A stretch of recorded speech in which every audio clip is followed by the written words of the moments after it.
Once again, welcome. Thank you all for joining me. It is morning for me. If it's whatever time zone you're in, good afternoon, good morning, good evening. This is the sixth session of our Masterclass series. And today we're going to be talking all about budgeting. Just some of my usual reminders. You can always go to banktivity.com/webinars to get a link to all of our recordings. However, due to a technical error that was 100% my fault, last week, session 5 on investments did not get recorded. So I will be redoing that session either as just another live session for anybody that might want to attend, or I might just record it and then we'll get it up there, because it definitely is our goal to get every one of these courses recorded and available online for those that can't attend the live event. I have been enjoying getting the questions from customers about the different topics, and I just want to let you know that, again, I have been reading those emails that are coming in, and I've tried to incorporate some of those questions into today's material. And at the end, I will be taking questions again. I feel like an important part of teaching is not just me presenting, but hearing about the questions people have that's related to the material. So I'm going to keep the same format where we've been doing, where we have questions at the end. I was put a polite reminder in there. The window that I look at with all the questions coming in, you know, there's hundreds of questions, and so if you could keep the chat messages that you send to me, if you could keep them as questions, that would be great. It just reduces some of the clutter there. All right, so moving on. Often I have a disclaimer about how I'm not giving out any financial advice and that sort of thing. And today, really, my disclaimer is be careful.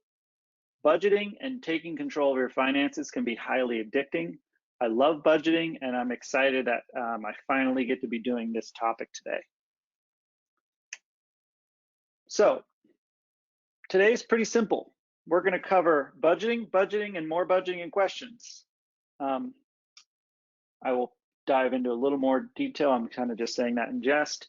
The first section, I'm going to kind of cover what I consider traditional budgeting. And then the next section, I'm going to dive into envelope budgeting, and then we will have the questions at the end. So let's get started. The first sort of question I want to answer is why budget? Some of you I'm hoping are using Banktivity to budget. Some of you are maybe just considering, well, maybe I should be. And here are some reasons why I certainly think you should be, right? Most people budget because they want to achieve some sort of financial goal. This might be to get out of debt. It could be to save for something. Maybe you want to save up for a down payment on a car, or maybe it's saving to help put your kids through school, whatever it is. It's, you know, saving up for something. Maybe it's a new bike. Could be anything. Another reason to budget is it can reduce your stress, right? If you have a good sense of your finances and you know where things are going, and everything is running kind of as you expected, there's no surprises, that's just less stressful. And I like to remind people that when it comes to budgeting, it's not so much about spending less, it's about spending your money right. Because I know some people, when they hear the word budget, they immediately think, oh, that means I don't get to, you know, buy anything fun, right? Whatever your little purchase vice might be, it's like, oh, there goes that, you know. But really, it's don't think of it that way. It's not about spending less, it's about spending right. So let's kind of dive into what I call traditional budgets. And I would say a traditional budget works like this. You expect to spend some amount of money on some category of purchases per month, right? So in this example, I'm saying, hey, I expect to spend X number of dollars on groceries every month. And groceries is, you know, our category in the Banktivity parlance. And then you track your actual spending, right? You go to the grocery store, you might enter that transaction, you might download that transaction later into Banktivity, but somehow you track your spending um, on groceries and all the other categories that you've budgeted for. And then at some point you sit down and you check your budget and you say, hey, well, I only wanted to spend a certain amount on groceries. How much did I spend? And it usually results in, there's usually one of two different outcomes. One is, oh, good, I didn't spend too much. I budgeted, $900 this month and I only spent $855. Or it's the other way around and you go, oh, I budgeted 900 and I spent, $1,000 this month. Shoot, I went over my budget. And then you usually will adjust your budget as necessary, and then hopefully you might adjust your spending, right? If you were saying you're budgeting $900 for groceries and you spent more, that either means your budget just isn't realistic and you need, you should be budgeting, let's say, 1,000 for groceries, or it means that, maybe you need to look for ways to cut spending in groceries and figure out some ways to reduce that cost. So Banktivity budgeting is very powerful, right? Even for whether you're doing traditional budgeting or envelope budgeting. That example I just went through was very simple, and Banktivity can handle that, but it can also do a lot more, right? So first off, you can customize which accounts you want included in your budget. And so let's say you have 15 different accounts in Banktivity covering several checking accounts, savings, credit cards, retirement accounts, and investment accounts.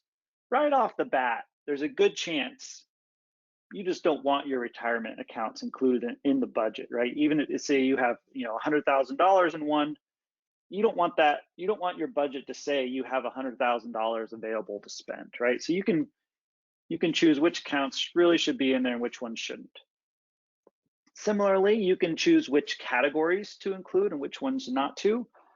For example, if one of your accounts it represents a car that you own, and let's say you want to decrease the value of that account so that your car has depreciated in value, and so you enter in a transaction that says, hey, my car, I think it was worth 10,000, now it's only worth 9,000.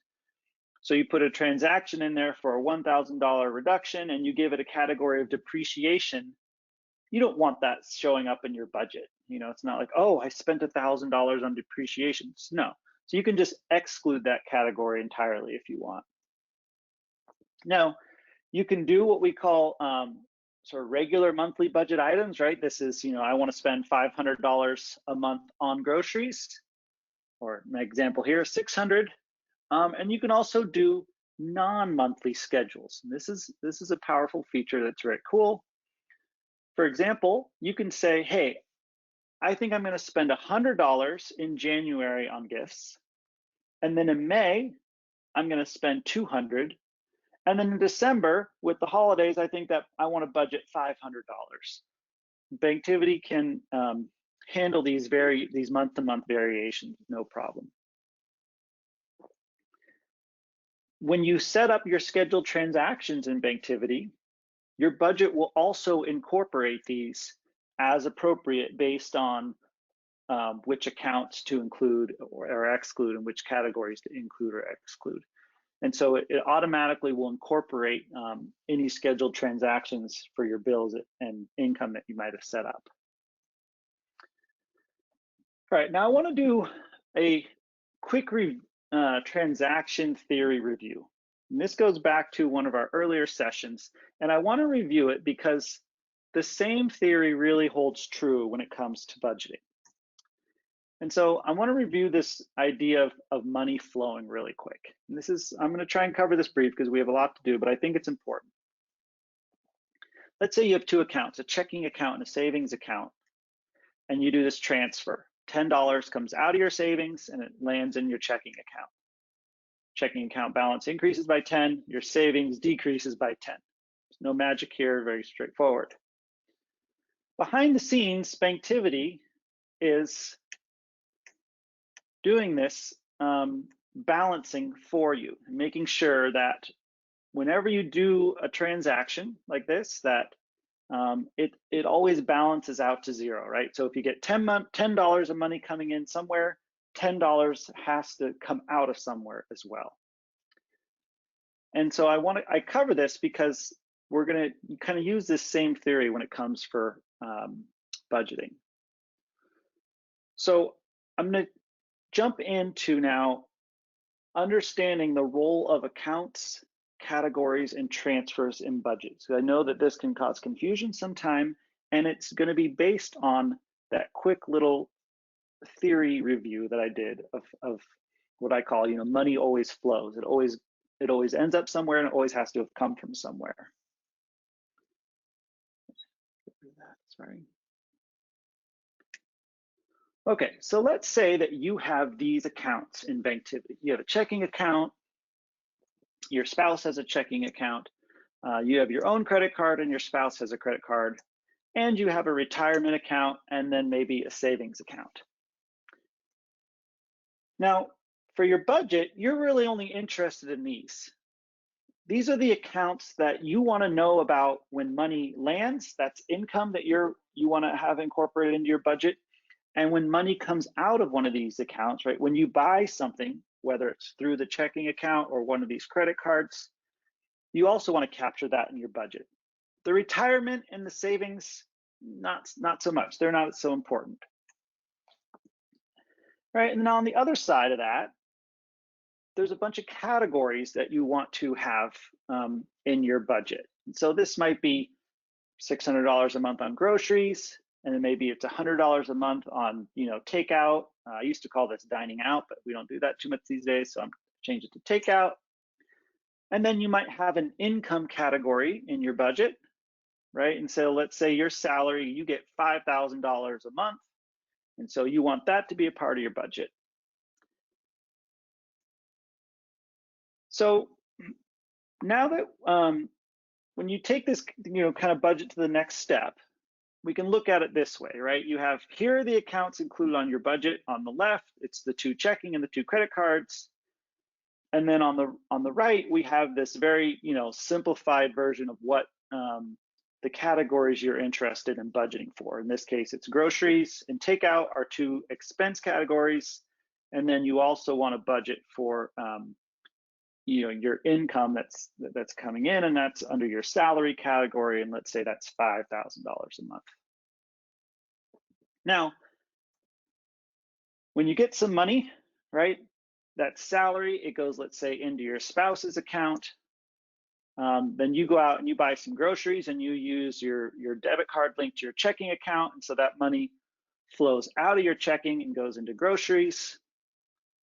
You then go out and you get some takeout, right? And that's money flowing out of your credit card, making your credit card balance go up, and that you're spending it on takeout, and so on.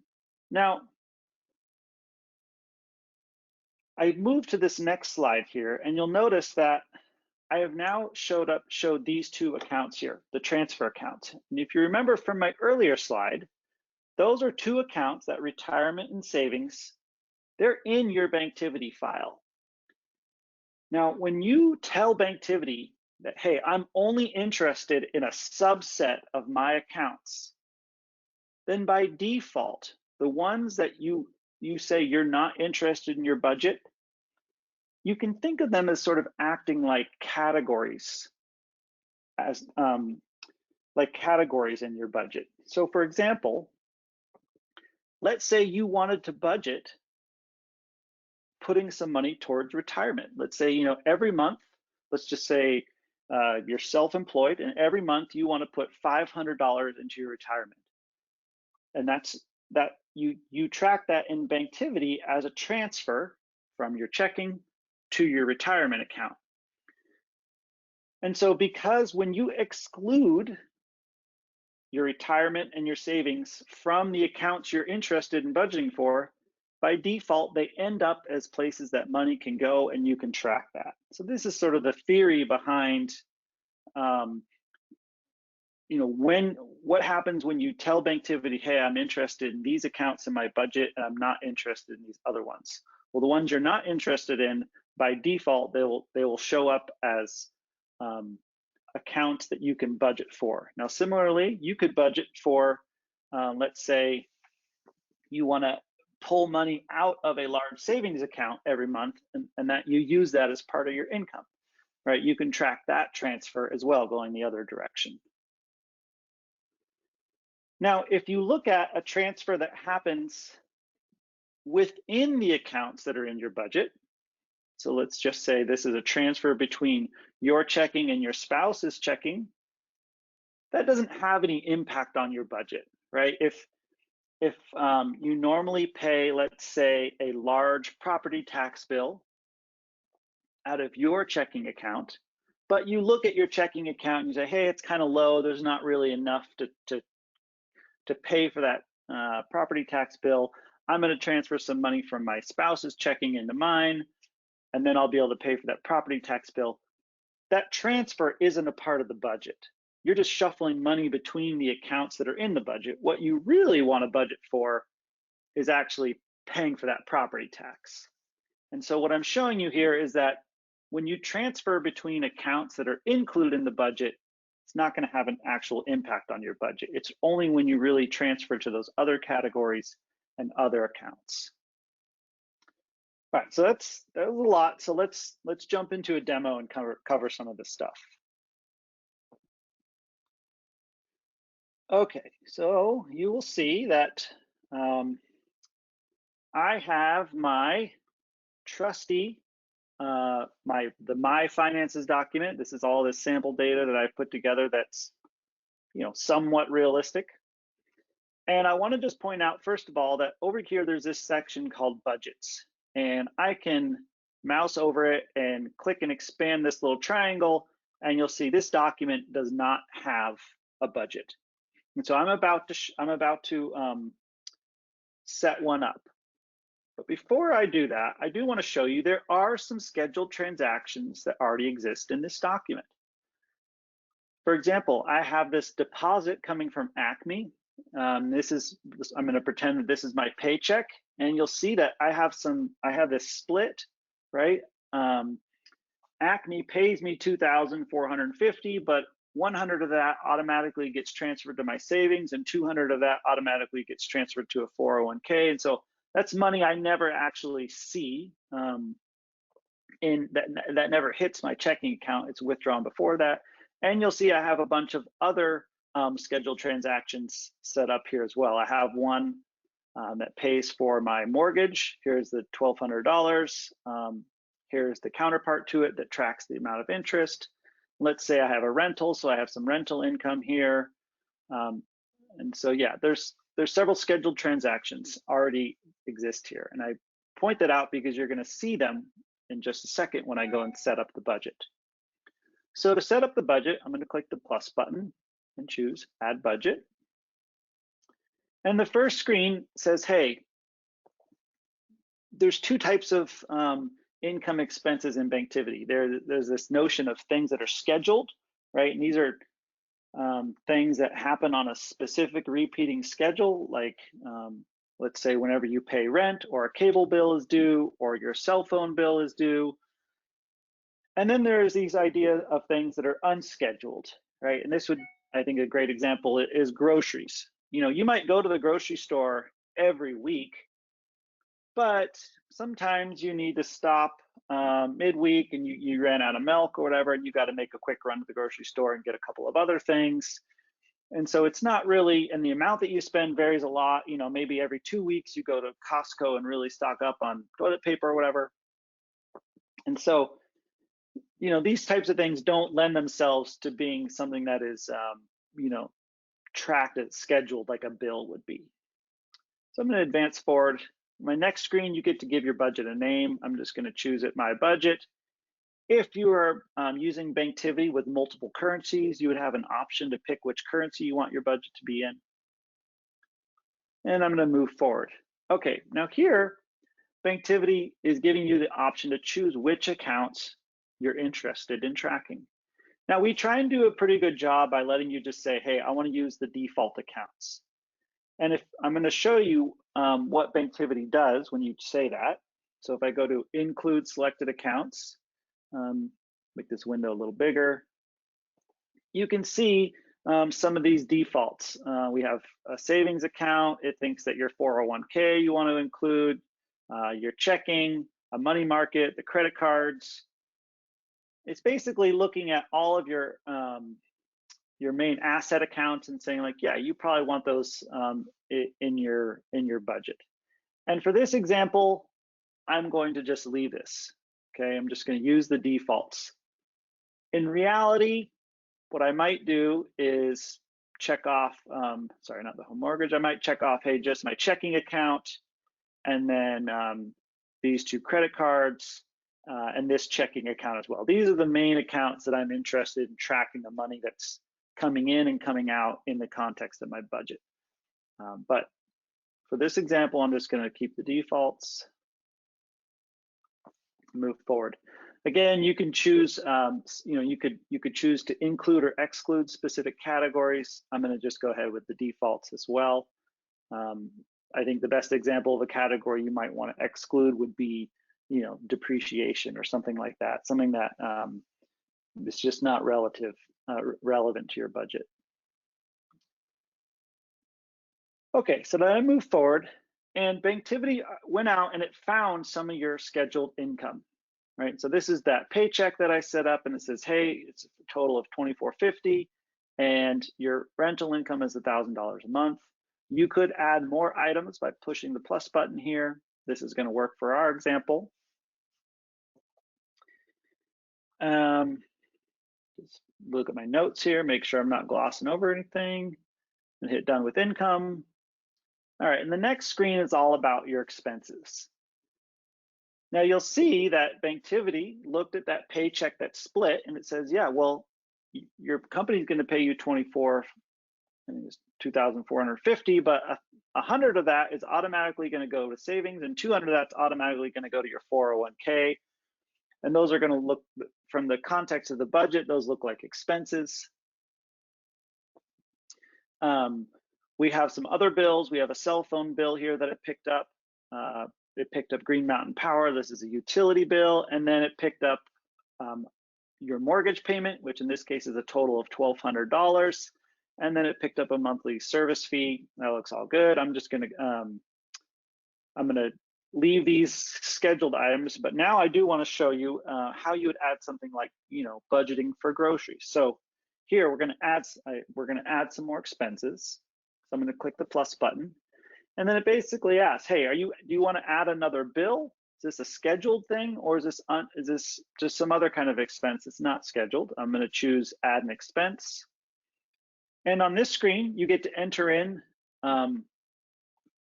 how often this expense is going to occur. So I'm going to leave it as monthly, and I'm going to put in $600, and this is going to be for groceries. Now, Banktivity puts a little note here and just says, hey, you spent $917 last month, so that's just an indication. You might want to change that. For this example, I'm going to leave it at $600. I'm going to hit done with this expense, and you'll notice that you have under the other expenses, that item I just added shows up, the groceries. I'm going to add one more item here, and I'm going to show you now how you would budget for, let's say, the gifts category, which really varies from month to month. And so instead of leaving this as monthly every month, I'm going to choose custom. And here we get a little matrix of where we can put in various unscheduled amounts. So I'm going to give this the category gifts, and let's say it's, there's $100 in January because it's somebody's birthday. Maybe in May it's an anniversary or a birthday, and then in December this is $300 for holidays. And then I'm going to hit done with expense. And so you see that gifts shows up here. It's saying for February you don't have anything budgeted. You'll see when we get to the next screen some other ways that that's represented. So I'm going to hit done with expenses. And this next screen is where you would jump off to setting up your envelope budget. Now, I'm not going to do that right now because that is going to be the next demo.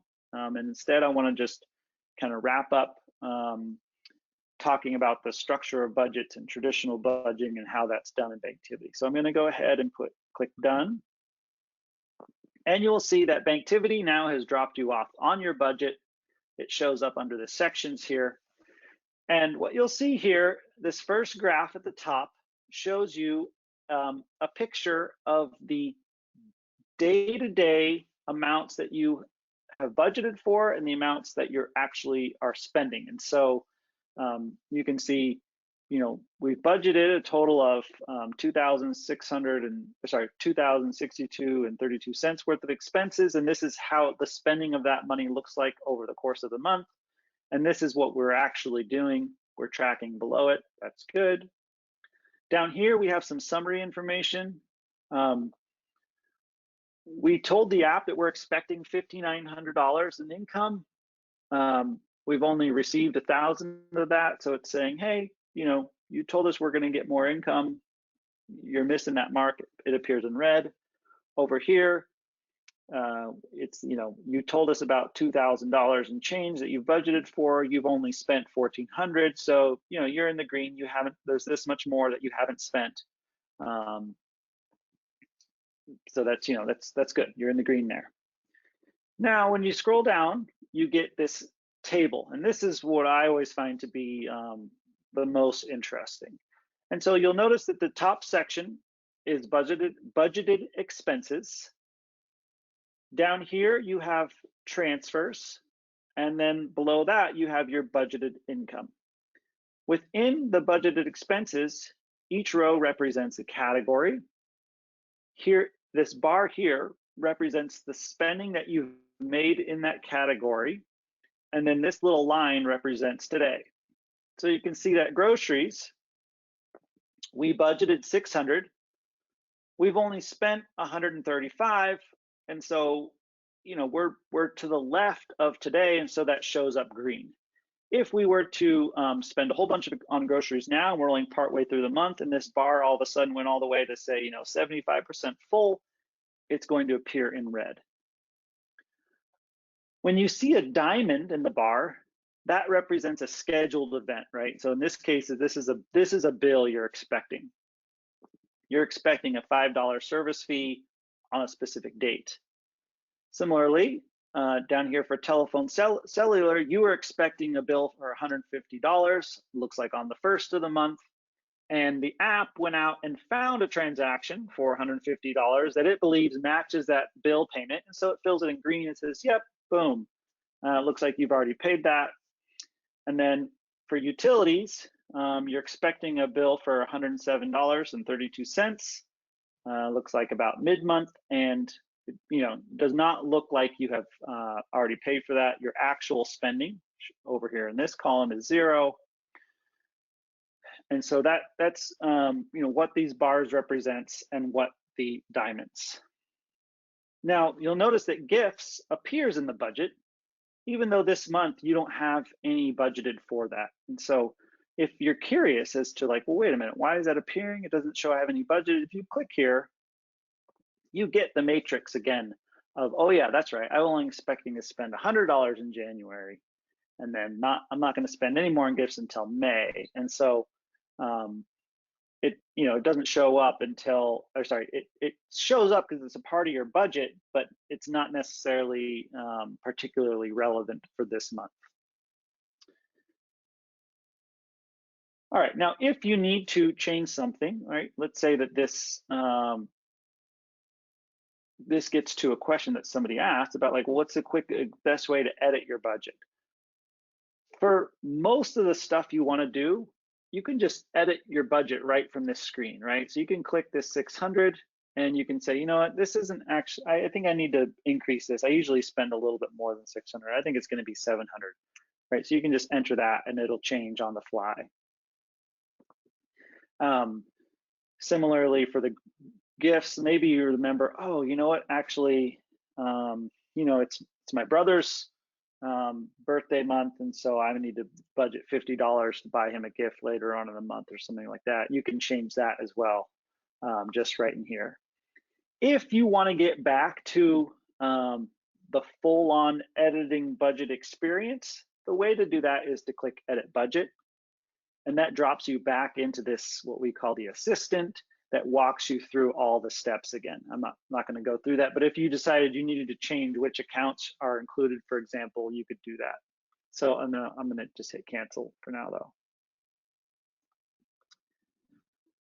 Okay. I want to point out that this home mortgage shows up here as $1,200. That is a part of your budget. But what about if you wanted to if you wanted to budget for a transfer to savings every month? You have that split paycheck, for example, of money coming in that you say, hey, 100 of that needs to go to my savings. And you'll notice that's not showing up here. Well, the reason is, we'll go back to Edit Budget, move forward. And if you look at if we chose Use Default Accounts, and if you look to see what that is, it is including that savings by default. So I'm going to say, hey, you know what? I want, I'm going to narrow down which accounts I really care about. And really, it's my checking, my Visa cards, maybe this checking, and that's it. Everything else, if there's money flowing from one of these accounts to any of these other accounts, I want to track that as an expense or income. But these are the main accounts that I just want in my budget. So I'm going to go to next. I'm going to just kind of fly through all these screens because they're the same before, and I'm not making any changes. And I'm going to hit done. And you'll notice now, here is that savings showing up under transfer. And so here is you budgeted $100 for each paycheck to go to savings. And here is your 401k, indicating that you budgeted $200 to go to your 401k each month as well. And so now those show up. Now, if you go to edit one of these, you're going to get something different. And that's saying, hey, you don't have any unscheduled amount budgeted for savings. That would be, say, I just want to budget, say, $50 per month going to savings. It's really captured in these scheduled transactions, which click on one of these and it'll jump you. It's really captured by this scheduled transaction where the Acme Corporation pays you, and then you're having $100 withdrawn before that paycheck actually lands in your account. So that is how you get, how you can control which, when you want transfers to an account to appear as a budgeted item versus just being ignored. So for example, if I were to make a transfer now from the joint checking to the reserve checking, it won't affect anything that happens here. And just to prove to you that that really happens, I'm just going to say transfer to reserve checking. Go to reserve checking, and let's say it's $1,000 to pay for that property tax bill coming up. I'm going to jump back to the budget, and you'll see, nothing changes here because you're just shuffling money between the accounts that are driving your budget. All right, I'm going to jump back to the slides.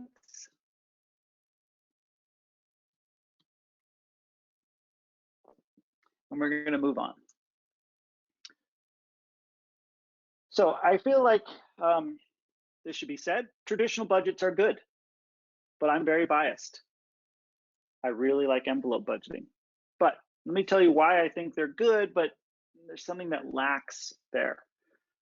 Essentially, I feel like they're easy to set, forget, and then regret, right? You set a budget, you go out and do some spending, and then you look back and you're like, I spent too much, right? And so it's this, instead of being proactive, you're kind of looking in the past at what you did and then trying to change your future behavior. And then the other point, and this might be even more important, is that there's no explicit connection between your income and spending. If you think back to some of those budget screens I was showing, we have a budgeted amount of income coming in, but we're adjusting our spending independently. There's nothing that's linking those together and saying, hey, you know what? you're budgeting a lot more expenses than you're going to actually have money coming in. So traditional budgets are good, but in my opinion, they lack a couple of important features, right? And so this is a a similar this is a screenshot of a budget you might make in like a spreadsheet app, right? You make this graph where you have your different categories, and then you have your actual and expected, and you look at it, right? And you can see, okay, well, I spent a little bit more in groceries than I thought I should. I spent more than household than I did. My rent was exactly right, but I haven't spent everything in my miscellaneous category. But when you're looking at all this, sometimes it's hard to answer just like a simple question. Well, this is all great. This budget I think it looks fine, but can I get takeout tonight? Like sometimes that's all you just want to know is like, can I afford this thing? That this is the decision I need to make right now. And sometimes it's hard to get from that traditional budget and that structure and all those numbers to just answering a simple question like this. Right? And there's several other questions, right? That was one example one, but what about, if I get takeout tonight, will I be able to then pay my cell phone bill that's due at the end of the month? Like, what's the impact of spending some now based on what's going to happen a little bit later? Similarly, after we pay our bills, well, how much will we have left over for discretionary spending? Maybe you want to get some new clothes or go out to eat. Or do you just want to know, can we afford to buy some new clothes this month? The kids' pants all have holes in the knees or whatever it is. Last one is, what about a bill that's due many months out in advance? Let's say your car insurance, you pay it every 6 months. Do you have enough? Will you have enough money to pay for that bill that's due in 4 months? And those traditional budgets just don't do a great job of helping you answer these very real world questions. Now, I showed you that one graph trying to make sense. And that would be if you had a traditional budget set up, and that is, I tried to show you that it's hard to make sense of those numbers in the context of what you might be able to afford. The other thing you'll come and do is then look at your accounts and you'll try and figure out, can I afford it, right? You say, okay, well, I got about 4,000 in my checking, that's good, but oh, my Visa, I'm carrying a balance of 2,800, and this Visa has 275, and if I spend a little bit more on that, it means my checking account balance is going to go down. And you think, I think I can afford it, probably, but again, you're looking at these raw numbers that doesn't really help you answer that question. And just, ultimately, what can I afford? So I'm going to talk about envelope budgeting now. And my thesis is it helps you answer all those questions. And it's very, very powerful. So envelope budgeting, the reason why it is powerful is because it gives you a plan for your money. It focuses on how you're going to spend your money going forward, as opposed to just analyzing what you spent in the past and whether or not you were able to stick to your budget. And it only allows you to spend the money you have right now. So just that in and of itself is really great at helping you from accidentally accumulating credit card debt. And it's extremely flexible. You'll see it doesn't matter if you get paid bi-weekly, monthly, or maybe you're some sort of, you're a freelancer and your income schedule varies a lot. It can handle all those situations. Now, the basic premise of envelope budgeting, just in case you don't know, is that you have some money, right? And this is indicated by the green looking dollar bill. And then you have some categories that you're going to need to, you're gonna have spending in some categories coming up. And so in this case, I have rent, groceries, gas, cell phone. And the idea is, long before there are computers, is you would actually pull out envelopes, write down on the envelope what the money inside that envelope was going to be used for. And then you would put the money into that envelope, and then you wouldn't take money out of that envelope until you're using it for its designated purpose, right? So this is it's a plan for your money. So you might say, hey, I'm putting $100 into groceries, and then when you go to the grocery store, you would bring that envelope with you and actually pay with your groceries with cash. And this was very effective back then. It's still really effective right now if you want to do this way. It's extremely inconvenient though. So, not surprisingly, Banktivity handles all this for kind of the modern age where you're using credit cards and debit cards, and it also works if you want to use cash. So let's talk about how it works. So with envelope budgeting, you start with the money you have right now. It's not the paycheck you're going to get next week, right? It's not how much money you had on the first of the month, last month, or the month before, or the last time you got a big paycheck. It's the money you have right now in your accounts. And then what you do is you prioritize what you're going to do with that money. And this is essentially, you're going to choose which envelopes you want to fill up with the money based on priority. And so, I would say paying rent or making your mortgage payment is probably pretty important, right? That's going to get a high priority. So one of the first things you might do is say, hey, of this, this money that I have right now, I know that I got to pay my mortgage at the beginning of the month for $1,200, or I know I got to pay rent for $1,000 coming up. I need shelter. And then there's a whole bunch of other priorities. And the great thing is those priorities are yours. You get to choose what's most important, right? If buying clothing is more important than groceries, you can do that. The other thing you need to keep in mind, and I have this as a third item, is that you need to be flexible. I can guarantee you pretty much that you will overspend in a category, right? You're going to swing by the coffee shop on the way home, or you're going to make some purchase. You're going to remember that it's, you're going to remember that it's your anniversary, and you're going to run out and buy some flowers. Or maybe you thought, oh, it's Valentine's Day coming up, and this year I'm going to buy something, right? And you spend some money that you didn't plan for. And what you need to do is cover that expense from money that was in a different envelope, aka category.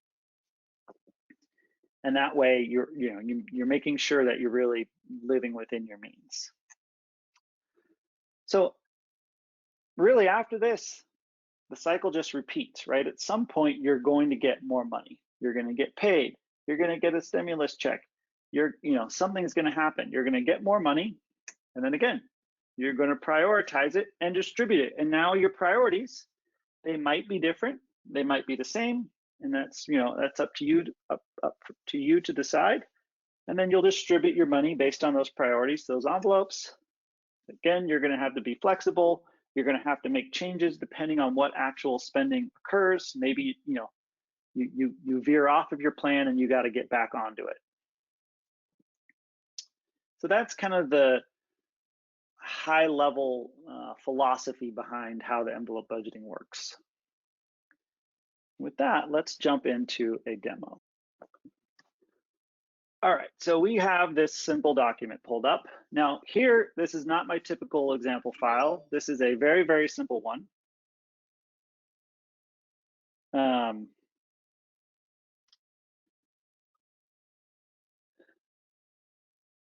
And you'll see it just has two accounts, right? It has a checking account and a credit card.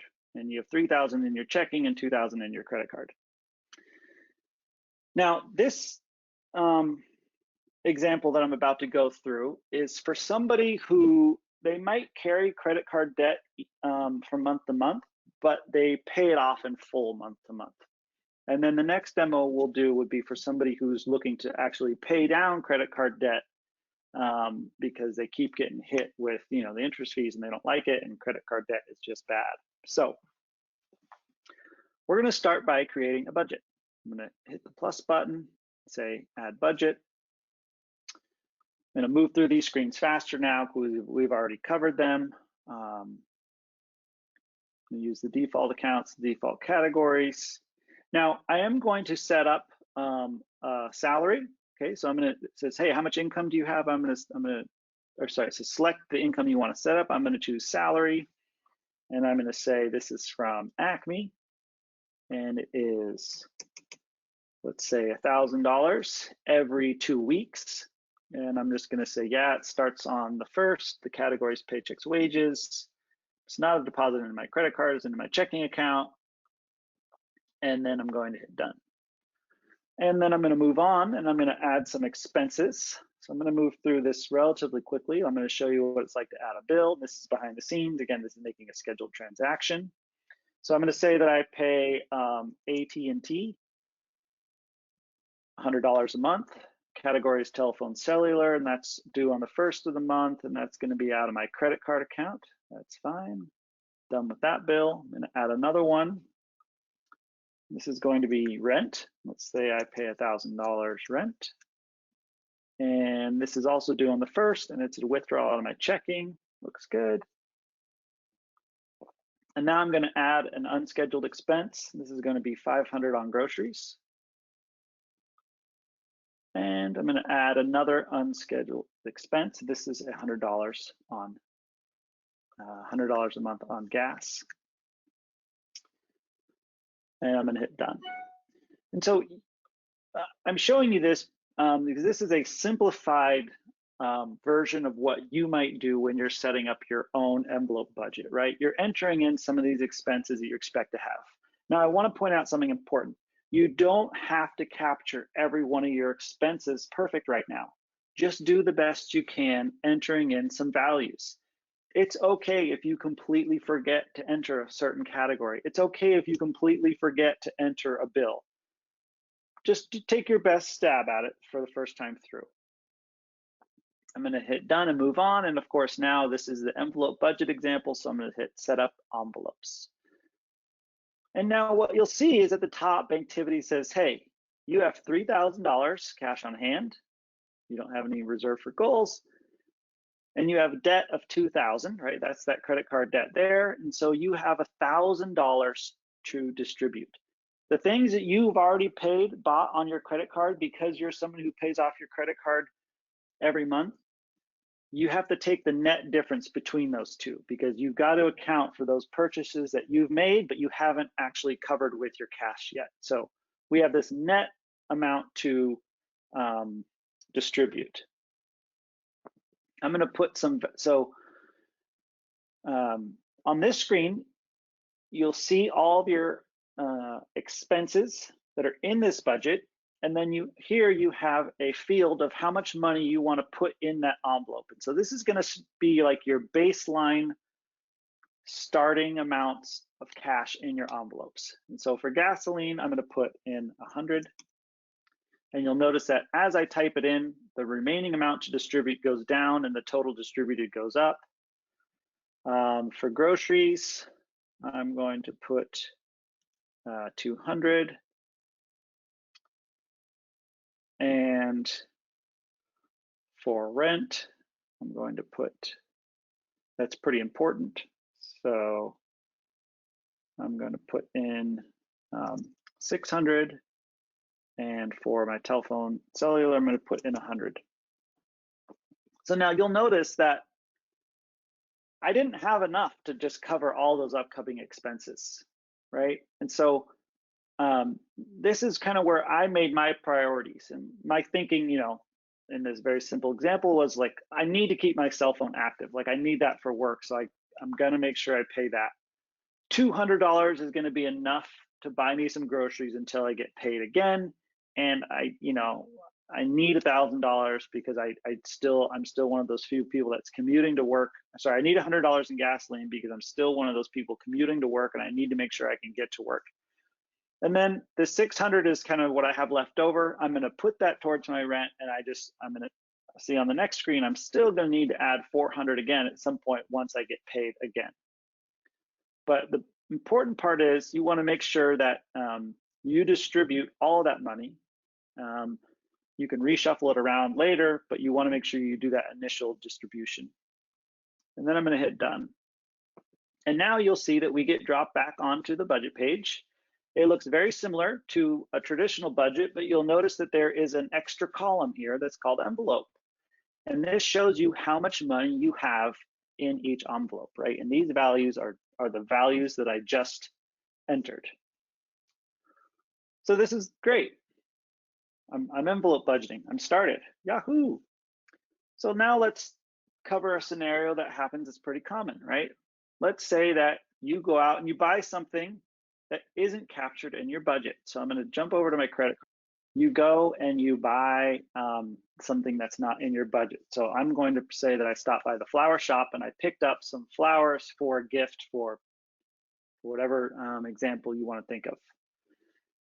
So I captured that transaction, right? In reality, you might download this automatically using direct access. You might have imported it. You might have entered it on your phone on the go, but regardless, there it is, $50 on gifts at the flower shop. Now, if you go back to your budget, you're gonna see this, red. If you see a red number in the envelope, it means you need to do something. This gets back to that number 3 of how envelope budgeting works, where we say you need to be flexible. And so what I need to do is decide, where do I cover that $50 from? I have to cover it from somewhere. I can't just leave it there, or you will be off budget, and your envelope budgeting efforts will essentially be worthless. So I'm going to choose where to transfer some money there, and the easiest way to make that transfer is just to click the red. And then it says, hey, how much do you want to move in? In this case, it auto-filled 50 because it saw that you were in the red and said, we assume you probably want to at least get this back down to 0. And then I get to choose where it's from. And I'm going to say, I'm going to take this out of groceries. I was, I had 200 in there, but I'm just going to have to make do with 150. And so then I'm going to hit save. And now you'll notice that the gifts no longer shows up here, right? Because this was never a budgeted expense. It was something that you forgot to budget for. You went out and spent it, which is totally fine. It originally showed up here because it was something that you had to deal with because it had that negative envelope balance. But now that it doesn't, it shows 0. It shows up as, hey, you know what? This was never even budgeted for. But there is this handy budget for this button, and you can click this.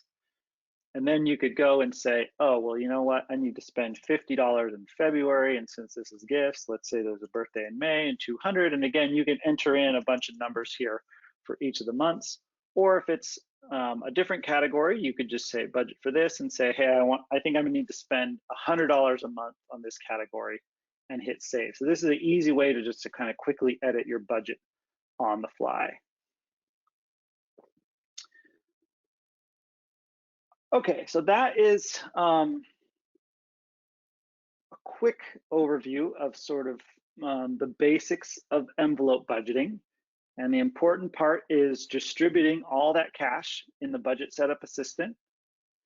And now I'm going to jump into a slightly more complex scenario for envelope budgeting. So I'm gonna see if I can get through it this time without crashing. Need to launch the special beta version, and need this document. Oops.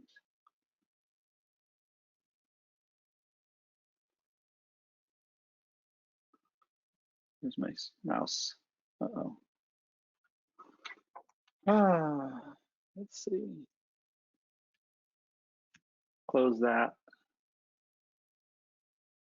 My pointer's gone. Make sure my trackpad's all connected. Oh, this is lovely. There it is. My mouse pointer's back. Good. Okay. So I have this file open. And now I want to point out, this file, we have $3,000 in our checking, but this time we have $8,000 credit card balance. Right? There's no way we're going to be able to pay all that off, this month, and every month. So this example that I'm going to run through is for somebody who they're carrying credit card debt, and part of their plan for envelope budgeting is to pay down that debt, right? And they want to get out of their credit card debt.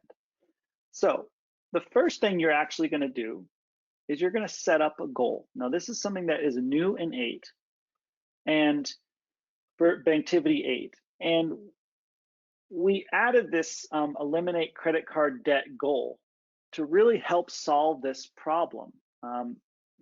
Before in version 7, there was no graceful way to use envelope budgeting while also trying to pay down a credit card. It could be done, but it was not fun. So I went to goals here, and you'll see that the app says, hey, we found a credit card here with a balance of 8,000. And so I'm going to click this plus button indicating I want to set a goal to pay this down. This first screen asks, hey, where do you want to pay this from? I'm going to choose checking. It's saying, hey, what's the baseline balance, right? And this is like, what's the balance of the card right now? And I'm going to just put in the first of the month, or no, I'll put in today's the 9th. The 9th of the month is 8,000. Okay. Now the next question is, how much do you want to pay down each month? And so this is what is the net drop in credit card balance you want to occur each month? And so I'm going to put in here $500 a month, let's say. And that first payment is going to be in March, right? So on March 1st, I'm going to pay $5,000 towards that credit card debt. And then it's going to be down to $7,500. And the next month I'm going to pay $500 and it's going to go down to $7,000 and so on until it's paid off. However, since you are envelope budgeting and you're only spending money you are spending, you could continue to use this credit card to make regular purchases as well. Like if you go to the grocery store and you want to get your reward points or whatever, you could put groceries on this credit card. And then the spending of that groceries is just going to come out of your envelope, your groceries envelope. And so the two aren't mutually exclusive. It's not like, hey, to pay down this credit card debt, I need to stop using it entirely. Now, that might be a fine plan, right? If you're I'm not going to argue to, keep using your credit card debt, or maybe keep using your credit card, or maybe you shouldn't be. But the system can handle that no problem. All right, so then I'm going to hit next, and I'm done. And now we have this goal set up, and it says, hey, you got to pay $500 to get on track, and that targets to get on track of your target amount of $7,500. All right, and I think that's all we're actually going to look at on this goals screen from now. And so now we're going to actually set up the budget. And I believe, yeah, this document already has some scheduled transactions in it. So it said, hey, it picked up a $1,000 paycheck every 2 weeks. That's great. It picked up some bills. My rent for this document looks like my rent went up. It's $1,500 now. I'm saying that jokingly, right? It's just all made up numbers. It's $1,500. My utility bill is $350 and my cell phone bill is $100. That looks good. I'm going to add a couple of more items. I'm going to say that I need to spend $500 on groceries and $100 on household, and one more is $100 on gas. And I'm going to hit done. I'm done here. And then I'm going to set up the envelopes. Okay, now you'll notice the app did something different. We still have the cash on hand as $3,000, but it's not showing you your debt being $8,000. Because that would mean you'd have a net amount to distribute of negative $5,000, right? And that's just not going to be a very effective envelope budgeting plan. So what the app does behind the scenes, it says, hey, you know what? We see that you have $8,000 debt, but we found a goal that you have set up to pay it off.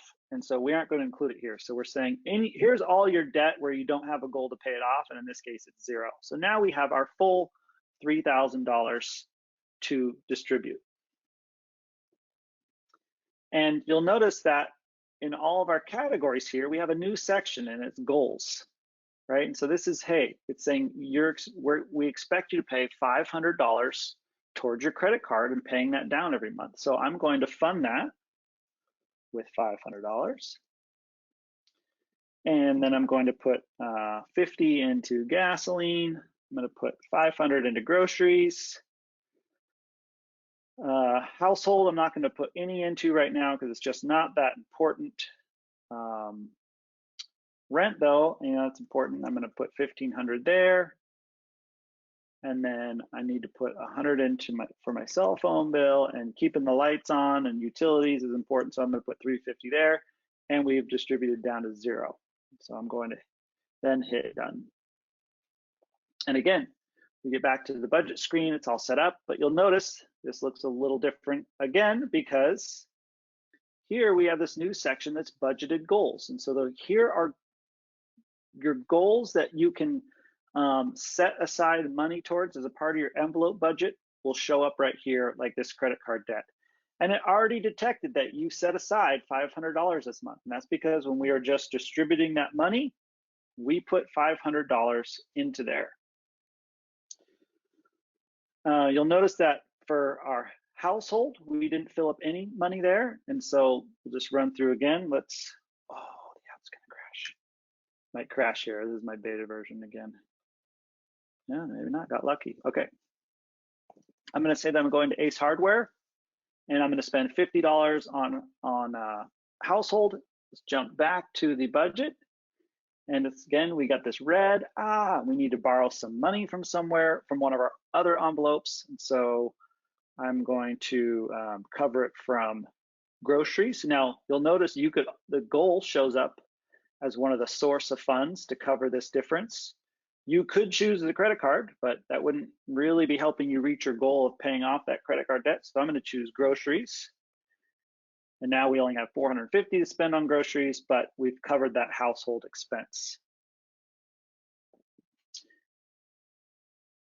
Okay, so now let's say that March 1st rolls around though, and you need to pay that $300 on the credit card debt. What you do is just make a transfer to the credit card from the checking account for $500. And you'll notice these balances change, but in here, your budget, that money didn't disappear out of your budget, right? And so, your goal still says, hey, you've put $500 towards this goal. Your target at this point in time is only 500. You set aside that 500 for the month. That's because it's still February. If you go forward to March, I just move forward in time here. It's going to say, hey, you got to set aside $500 more, and that's going to be for the next month, and so on. So that's great. Now, I do want to show the next part of envelope budgeting that we really haven't covered, but we talked about, and that is what to do when you get paid. How do you distribute that money? And so I'm going to create a paycheck. Let's see if here's a scheduled transaction. I'm going to say, that I'm getting paid on, or I guess I'll pick the 12th. That's good. Let's just fast forward in time, and let's say that it's February 12th, and here is my $1,000 paycheck that I'm going to get. And so I'm going to post it so that it shows up into Banktivity. In reality, you might post it from there. Maybe if you don't have it set up, you're going to download it from your bank. But anyways, you'll see that my checking account, it went up by $1,000 because I got paid. And you'll now notice that when you get to, when you go back to the budget page, we detect that you have $1,000 to distribute. Now there's two different ways to distribute this money. You can click, I should say there's 3 different things you can click, but there's 2 of them lead to the same way. So you can click here and you'll get this screen where you can distribute your money. You can distribute this $1,000 into each of the different envelopes. You can do it quickly, and it'll kind of do its best guess of, hey, we think you should put this much money here, here, here, here, and here. That is one way to do it. I'm going to hit cancel. If you click fill envelopes, you get the exact same screen. There's just 2 different ways to get to the same place. Personally, I like to distribute it a little more manually. And know that that sort of auto distribute is in the app, but it's too easy for me to gloss over my priorities when I do it that way. And so what I usually do is I click the category that needs to get filled up. And so I might look at this and be like, oh, you know what, I have none in my household right now category, but you know what, I know we're doing a lot of work around the house and we're always needing to get things from the hardware store. So I need to at least have $50 in there. And so I'll put in 50, and you'll notice that it pre-chose that you probably want to take this out of your paychecks and wages category, which is correct. And I'll hit save, and now you'll notice there's only 950 to distribute. I might say, hey, you know, this is really not enough gasoline. I told myself I probably need 100, so I'm going to put a little more in here. I'm going to put 50, and so on. Now, I would distribute all that money until I get down to 0. A more realistic budget might have a category here for something that you aren't going to buy right away. So let me just show you what that might look like. So let's say,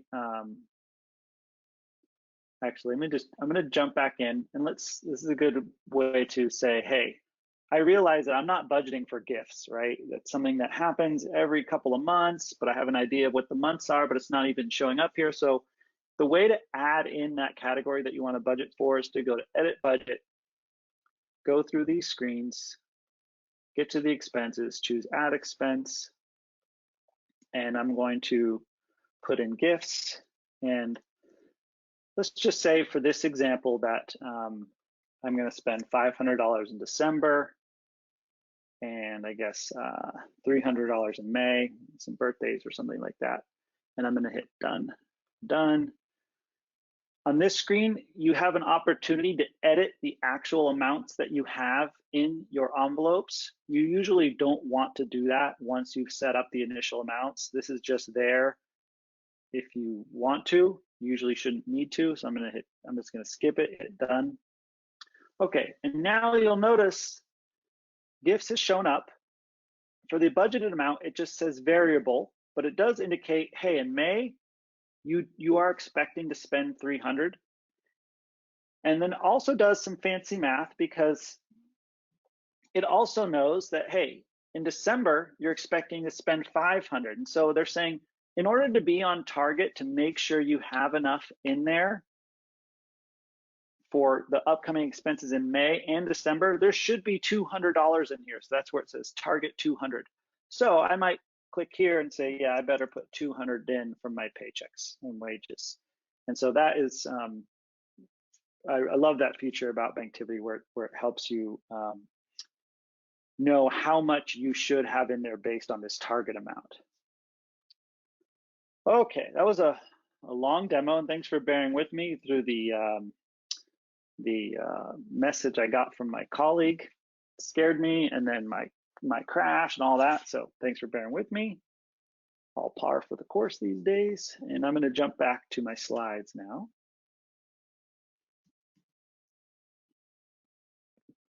And really, it's getting late, so we're going to just kind of wrap up and move to questions.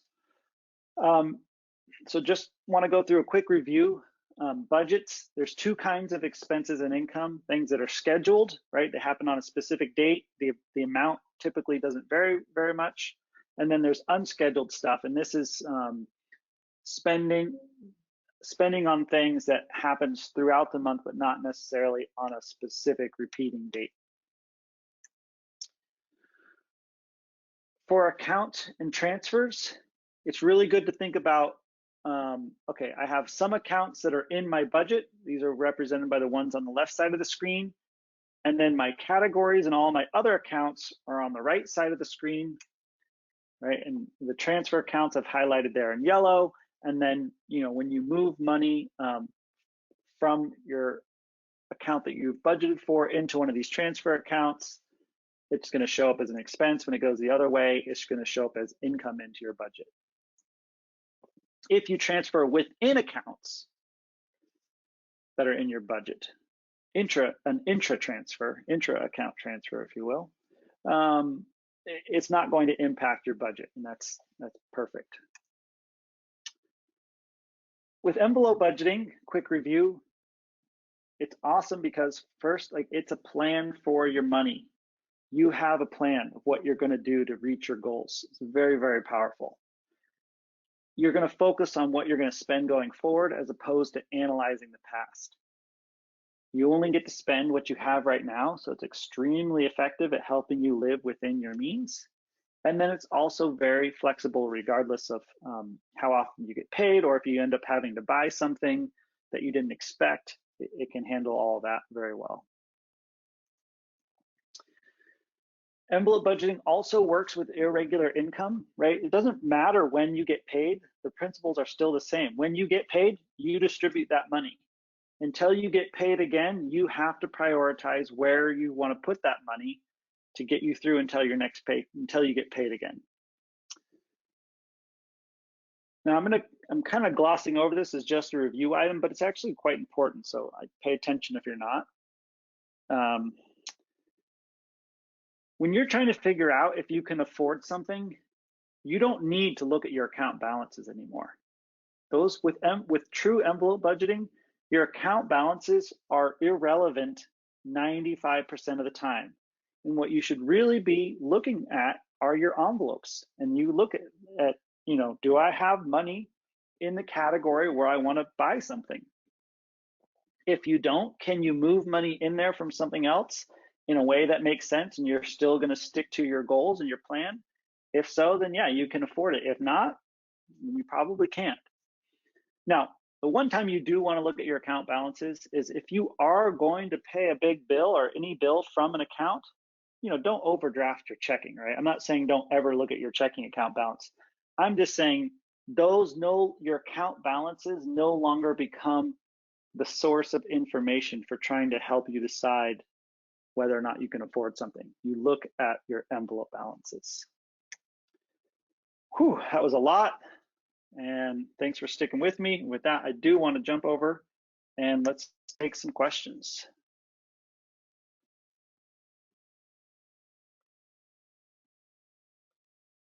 Let me pull up my questions window here.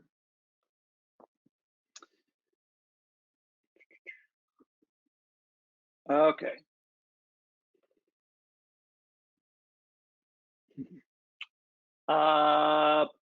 Paige says, I have an iPhone 10 Max Plus and unable to get it in sync with my computer or upgrade to 8. Suggestions.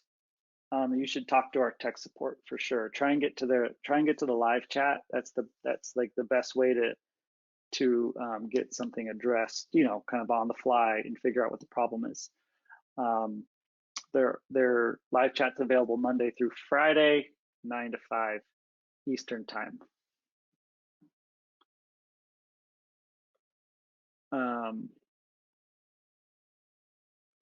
Okay, Jean asks, when we do budget by envelope, is it for every month or per year? So the money you put into the envelopes is just going to sit there and last until it's moved or spent. So let me do a little window management here. So there's this window that I can see that it's not broadcast through the webinar, but I have to move it so I can see what I'm doing. All right, when you look at these envelope balances here, that money is going to stay there forever unless you spend in that category or you transfer it out. And I'll just show you. These values roll over as you move on from month to month to month. So for example, I can move, right now I'm looking at February, I can jump ahead to March, and you'll see the envelope balances are all the exact same. And that'll happen, you know, as far into the future as you go. Now, what I budgeted for these categories is all monthly. But when you click here, you know, there are some options. You could say, I think of the way I think of my gasoline or expenses is that every year I need to spend, you know, $1,200, and so then it figures out how much you need to budget per month, right? And I can change this back to a month. Now, in reality, with envelope budgeting, you technically don't even need this column, right? It could just be, this is how much I've spent, and this is how much I have in my envelope budget. And in some ways, it's really all really matters is how much do I have in my envelope budget.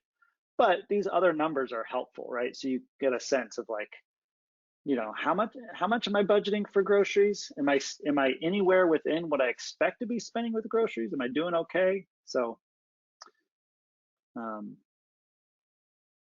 me find another one.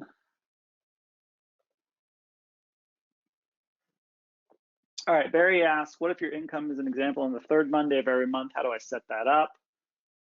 This was covered in one of the earlier sessions that our scheduled transactions right now do not handle saving around relative dates like that, the third Monday of the month, the last Wednesday of the month. And so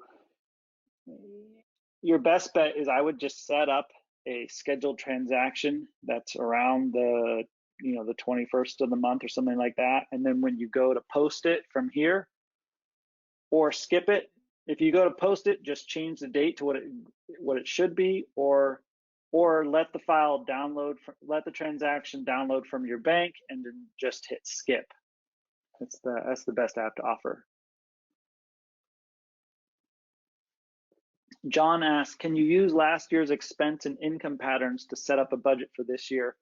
The app doesn't do this automatically for you. You could create a report for last year. So here's a monthly income and expense report. You could make a report that was for last year, and then, you know, open that in a separate window and look at it. So like I said, open in new window. I did that by holding down the control key to get this contextual menu, open a new window. And then you could set up your budget and look at those numbers as you're setting up your budget. That's the best I have for that.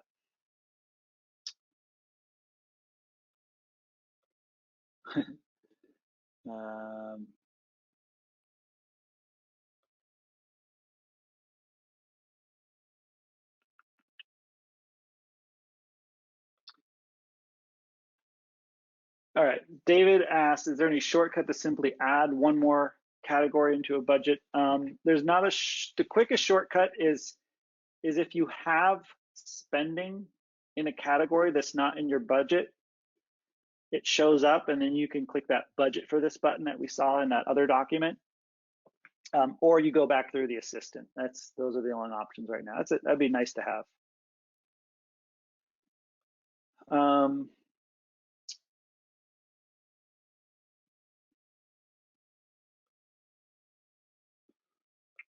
Let me find another one. All right.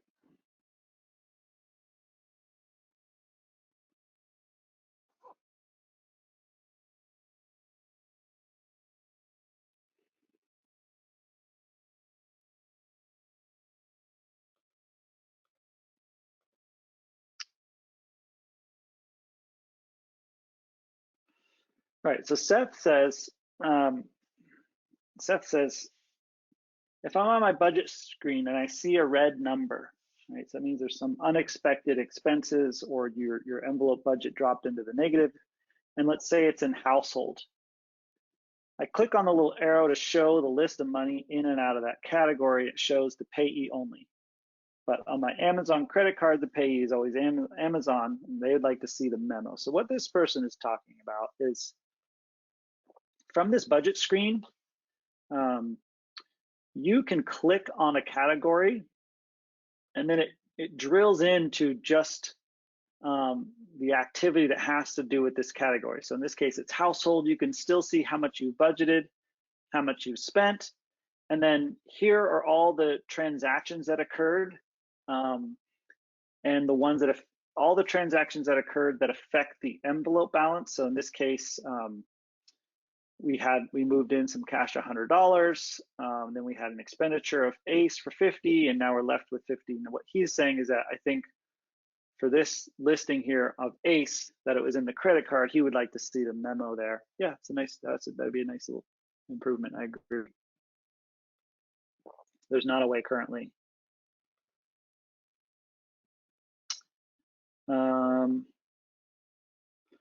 Ben asks, if you don't spend the entire amount in the envelope, do the forward still available to the next month? Yes, absolutely. That's what really makes envelope budgeting, that's what makes it powerful, is that that money rolls over, and our system handles that really well. And it makes it possible to pay for things like an insurance bill that's not due for 6 months. And that way, every month you can put in a little bit and it'll just keep rolling over.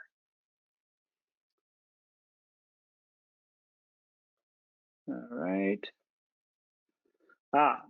Rebecca asks, how do you deal with interest paid on a credit card while paying off the debt? I'm so glad somebody asked this question, because I thought about bringing it up, but I didn't want to get lost in the weeds either. And so I'm glad this came up. So what will happen is you'll just, I jumped over to the credit card, you'll get a transaction that is going to be an interest charge, let's say. So let's just call this interest charge. I'm going to give it a category of interest paid. Actually, let's give it a custom one. Let's call it CC interest, right? Credit card interest charge. There we go. It's going to ask me to create this category. I'm going to say, yeah, that's good. And then let's say it was $55. Right. So this, you're going to capture the interest charge as a transaction on the credit card. It's going to set you back in your goal, right? It's going, you had a balance of 7,500, and then it, now it's going back the wrong direction. But that's just what's going to happen. And when you go to your budget, it's going to show up here, and you're going to need to cover that with envelope money. And so in this case, I'd click on the -55, and I'll just take it out of Paychecks because that's selected.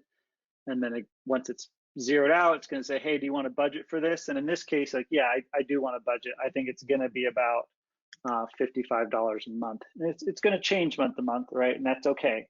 But that way you at least have a general sense of, yeah, I need to make sure I also pay for that interest. Lawrence asks, can you budget for a specific tag? No, right now budgeting is, budgeting only works at the category level.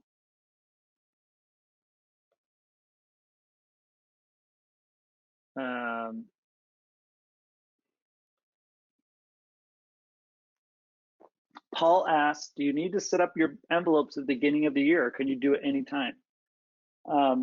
You can do it anytime, and in fact, when you set it up, they're going to, so when you set up the budget, behind the scenes, it's going to anchor your budget as starting at the first of the month, and that's just for making some of our calculations sane when you get into some complex stuff. And so behind the scenes, your budget's going to be like, hey, we're starting on February 1st. But for that envelope distribution, it's going to be starting on that day that you set up the budget with the money you have on that day. And so it's really not even an option to start it based on January 1st. It really is starting. It really is starting for the money, the day that, today, the money you have right now.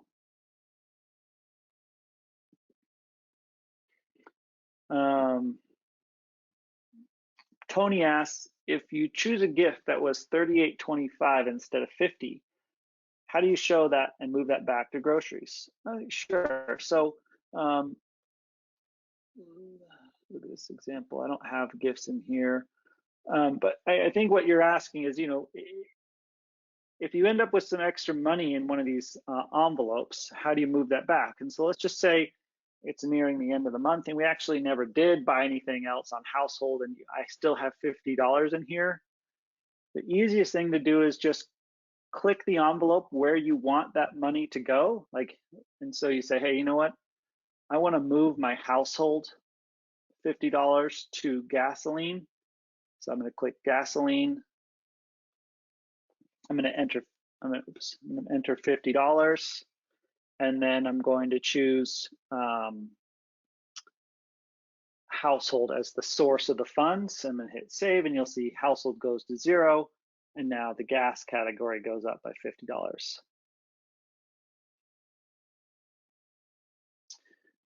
Tony asks, can I utilize my, I'm not sure if this is the same Tony or another.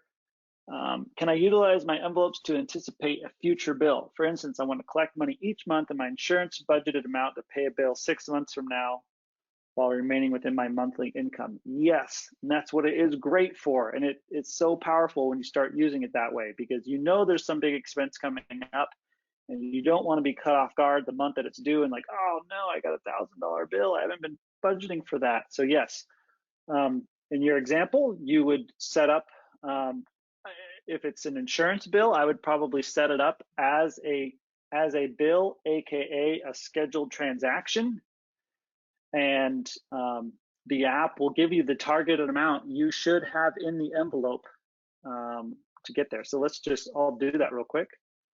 I jumped over to the scheduled transactions. I'm going to create a new one. Let's just say this is Acme Insurance. Let's say it's $1,000 every year. This is insurance category, but the due date is, I don't know, let's say it's not due till October 1st. And you're gonna pay with it with your credit card, but not until October. I'm gonna hit done. And now if you jump back to the budget, it's right there and it says, okay, you have an insurance bill, the next one for this, the next bill you have coming up in insurance is going to be in October. It's $1,000, and to get there, you should have $416.67 in there this month. And so then, you know, it's up to you to say, yeah, I want to put that amount in there, or maybe you just want to round it to, hey, I'm going to put in I have some money still to distribute in my paychecks envelope. You know, my source is my paycheck, my bucket, whatever you want to call it. But I want to put 450 into my insurance envelope. And so you can do that. And then, you know, the next month says you're supposed to have 500, so you can add a little more to get there. And then, you know, the next month it's gonna, it does it live on the fly, so it can see you're behind, so you got to add a little more, and so on.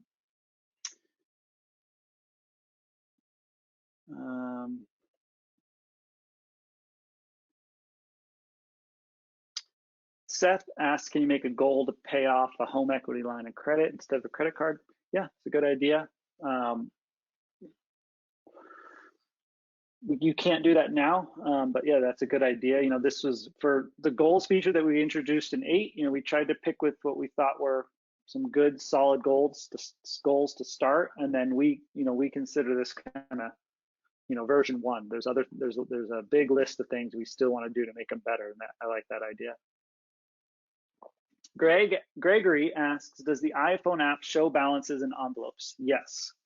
I should have mentioned that. You can set up your envelope budget entirely on your iPhone or your iPad and sync all of that. And you can see your envelope balances on your iPhone and iPad. I think it's much easier to set it up on the Mac just because you got the full keyboard and it's just a bigger screen and all that. And so I recommend, I would, unless you're not using our Mac product, which some customers are iOS only, I would set up on the Mac. Otherwise, I would just set it up on the set it up on iOS, and then it'll stay in sync and you can check it from anywhere, and it's great.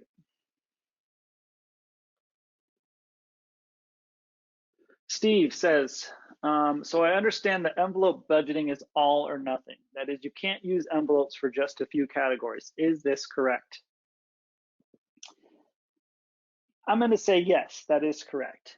You should think of it as all or nothing. The reason why I say that is because if there are some things that you just want to save for, which is my guess is probably what kind of what you're ultimately getting at, is I would just set up goals for that. In a lot of ways, like before version 7 came out, if I wanted to set up an emergency fund, I would recommend people create a category called emergency fund and fill that envelope up with enough money so that, until your emergency fund was as large as you wanted it to be, and then you could see how much you had in your emergency fund. That worked, and that worked totally fine.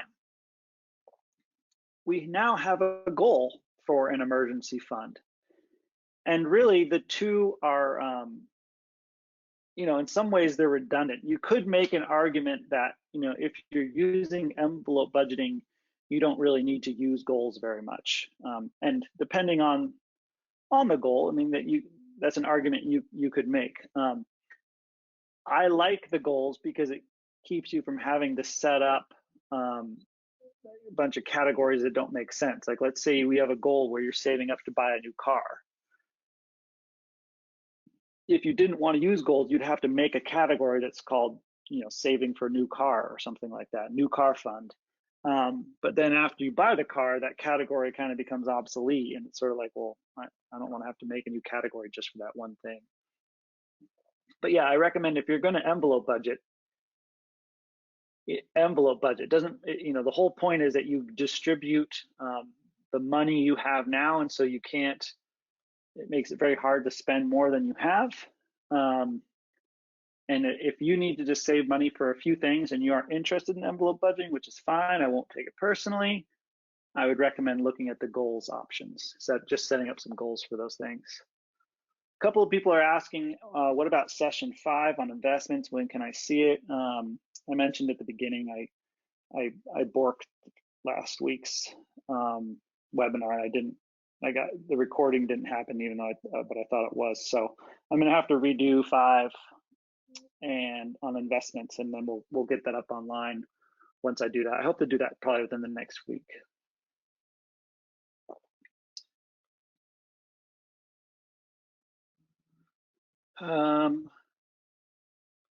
Greg asked, what's the difference between adjust cash and move cash buttons? It's a good question. I have not covered these buttons here at all. And this is, you can see up here, we have move cash and adjust cash. Move cash is the exact same as clicking on one of these values here and moving money from one envelope to another. It's just a slightly different interface where you choose where the money's coming from, you choose where it's going to, and then you enter in an amount, and you hit OK, and it'll make that transfer of funds. It's just a different way to do it. It's kind of, in some ways, it's like a legacy holdover. Adjust cash, it's for when something has gone wrong in your envelope budget, and you just need to say, hey, you know what? I know that I have $300 in this envelope category or whatever it is, and you need to make an adjustment, and that basically makes cash appear out of thin air or disappear into thin air for whatever envelope. And so when you choose adjust cash, you choose which item you're going to adjust. Let's just say it's groceries, and you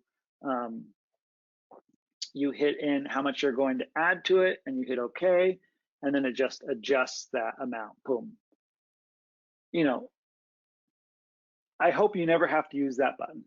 You shouldn't have to, but I do imagine there's some scenario where,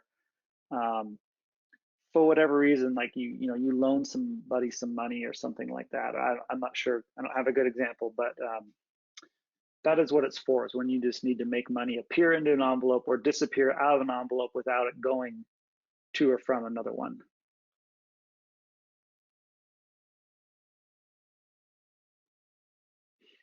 Okay. Dean asks, how do you know if your envelope budget reconciles? And that's in quotes.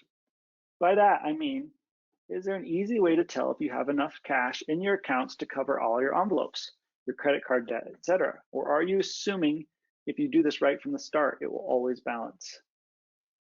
If you do it right from the start, it should always balance. And so for years now, my own kind of personal story with envelope budgeting is we supported it in the app for a long time, and I actually never really just used it that much. And then I got on board several years ago, probably 4 or 5 years ago, And for whatever reason, at that point in my life, it really resonated with me. And I was like, oh, actually, for some reason, it just kind of clicked. And I was like, I get it now. This is actually really, really cool. And I have been using it ever since then. And every once in a while, I kind of start over fresh to verify my numbers are right. And they have been down to the penny. And so when you're envelope budgeting and you need to figure out if you can afford something, look at your envelopes. And this is the ultimate source. Now, I always have to put in this one little caveat, and that is, before you go and pay a big bill, let's say you log onto your bank's website and you're going to pay a $3,000 property tax bill, make sure that you have enough money in whatever account that's coming out. Because, for example, this is a really simple example. There's just a credit card and a checking account. But we could easily add another account. Let's say that's a high interest savings account. Now, I know these days high interest is not very high whatsoever, but let's say you had a savings account and you actually always tried to keep a lot of money in there to maximize that little bit of savings.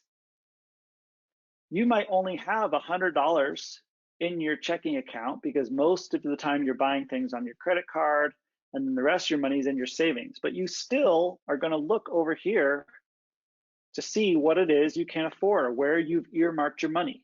And then, of course, before you go and you make your credit card payment or you pay your big bill, you look to see what's in that checking account and you do a transfer with the bank as necessary. So I don't want to get anybody in trouble by being like, hey, Ian said you could just always look at the envelope amounts.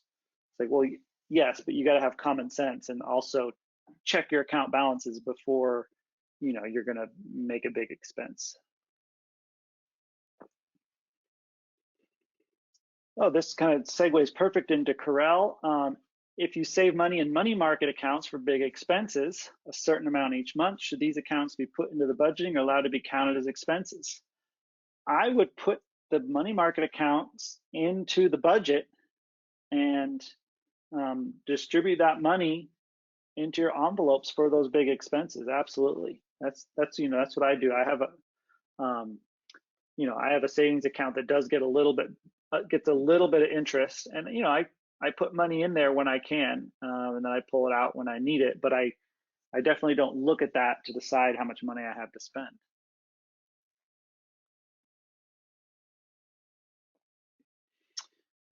Joseph asks, how would you recommend managing two budgets? I have one for the joint expenses with my wife, groceries, bills, etc., and one for my personal expenses, personal care, gifts, work lunches, etc.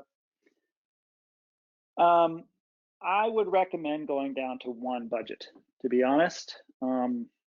Yes, our app, you can create multiple budgets.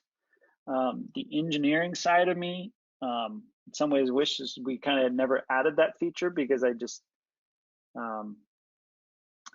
don't think it actually adds a lot. And so what I recommend now to people is if you really want to have two separate budgets that are completely managed separately, it's best to keep two separate documents where you manage those two separate finances separately. If you're thinking, well, that doesn't make sense, we have some shared expenses, then I would say you should just I'd recommend you get on board with a single budget. And your personal expenses like a work lunch, getting your hair cut, whatever, that's just a part of the family budget if you're sharing any of your accounts. Okay, let's see.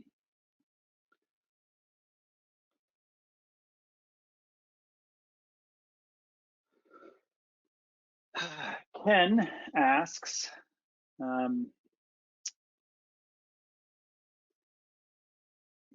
have payroll deductions for 401k and stock options. Should they be in envelopes or should the paycheck reflect the net? There is no right or wrong answer to this.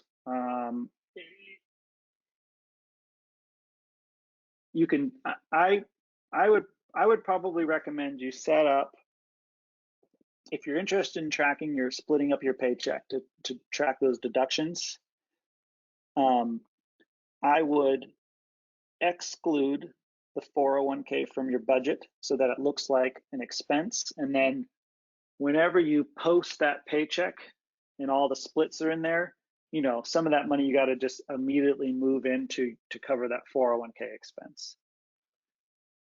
If you don't want to and you just want to track the net, that is a perfectly fine way to do it. It's really kind of how much detail you want to get into. Okay, Jill, do the envelope distributions show up in the checking account to lower the actual daily balance so money is not spent? I think I understand this question. So the only time the envelope budget really looks at your checking account balance is when you're first setting up your budget for the very first time and you're distributing that initial money. It looks to see how much initial money you have to distribute based on what is in your checking account and maybe or not how much credit card debt you have based on what goals you have set up, as I covered. After that, any expenses you make in your checking account or any other account that you're budgeting for, it's not, that's going to affect your daily balance of your checking account, and it's going to change the balance in your envelope.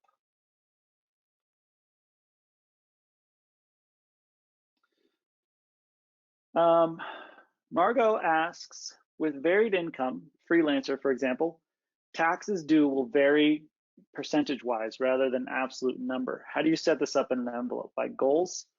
There's not really a way to set up an envelope that's based on the percentage of some other activity that's going on in Banktivity, even with goals.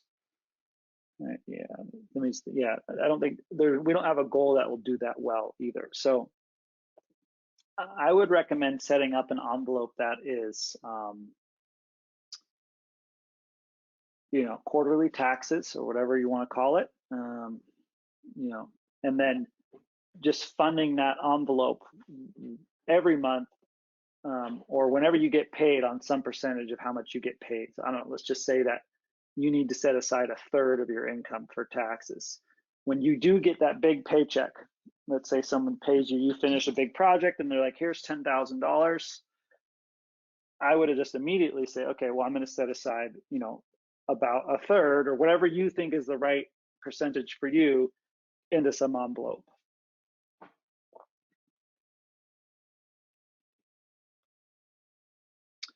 All right, Michelle asks, what if you pay off your credit card every month? Should you set that up as a goal? No, I can give a hard no answer for that. If you are somebody who pays the full statement balance or more on your credit card every month, good for you, that is awesome. And you do not need to set that up as a goal. The credit card goal is really for somebody who wants to, over the course of time, get that credit card balance down to zero or something that they can pay off every single month.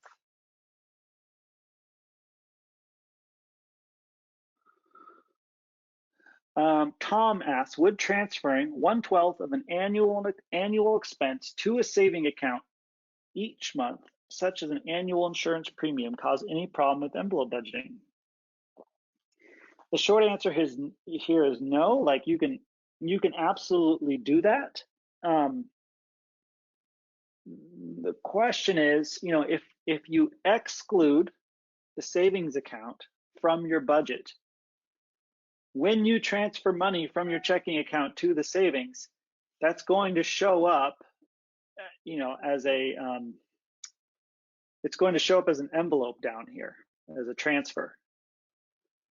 What I think you probably want to do is include the savings account in your budget and then have an envelope that is insurance.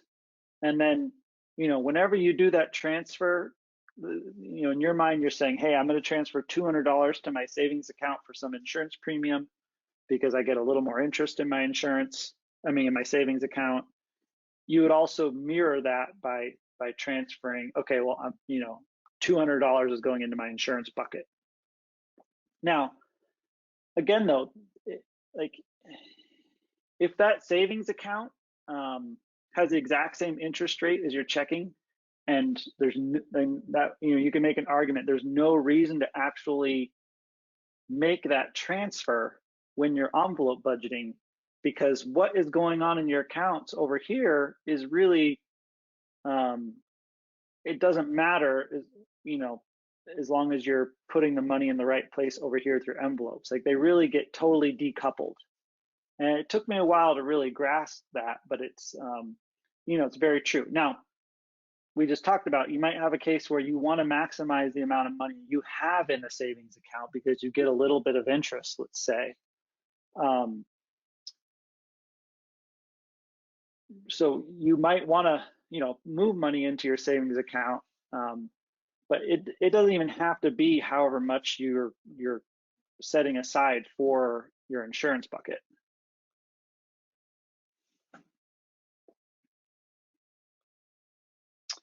Bill asks, how do I schedule, say, for an electric bill that varies month to month? The best thing to do is to put in about how much it is, and then, you know, so like what I usually do is, you know, my bill is coupled with a bunch of different things from the city. It's not just, you know, it's like trash, electric, and blah, blah, blah, blah, blah. And let's just say it's about $200 a month. I would have a bill. So here's my example. Let's just go with this example, actually. Here's my bill set up to the utility company for $350 a month, right? But this varies a lot. Maybe it's more in the winter because I'm heating, and that costs more than the air conditioning in the summer. What I usually do is I just wait till that bill comes in on my credit card for, let's say, you know, this month it's $342.13, right? That transaction would show up either by importing it from the bank's website, or more likely just through direct access. And then I would go to this confirm scheduled transactions, and I would just say skip, like clear that out of the queue that's already landed in my account. And then in my budget, I would make sure in utilities that I didn't dip into the red. And often what I find, like with my utilities envelope, is that, yeah, often there's like, you know, after I pay the bill, there's like, you know, 14 cents in there, or maybe $14.25. And then some months, after I pay the bill, I didn't have quite enough to cover it, and it's, you know, negative $10. And so I do got to, you know, zero it out with money from somewhere else. All right, I'm going to take one more because we are getting on almost 2 hours. I knew this would be a big one.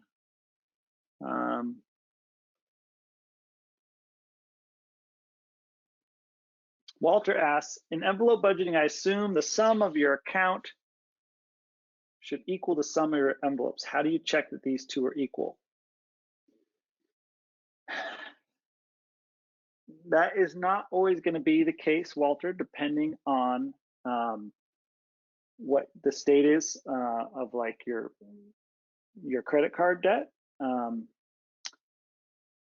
those aren't always necessarily going to be equal. For example, I'm going to open up this file. This was the example where we said that we paid off our credit card every month. And so when we distributed our initial amount, we had only $1,000 to distribute, because we knew that of that $3,000 that's there, $2,000 of it has to go to paying off those purchases that you already made. So in this case, they are very different, right? I only have $950 in my envelope amounts, and in my checking account it says $3,000. So those won't necessarily be the same. All right.